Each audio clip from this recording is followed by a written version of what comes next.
भगवन् विश्वेश्वराय महादेवाय त्र्यम्बकाय त्रिपुरान्तकाय त्रिकाग्निकालाय कालाग्निरुद्राय नीलकण्ठाय मृत्युञ्जयाय सर्वेश्वराय सदाशिवाय श्रीमन्महादेवाय नमः।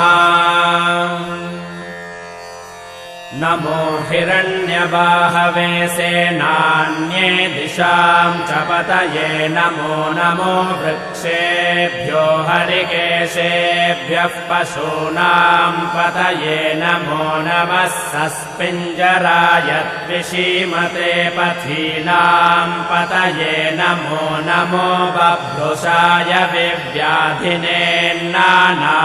पतये नमो नमो हरिकेशाय योपवीतिने पुष्टानां पतये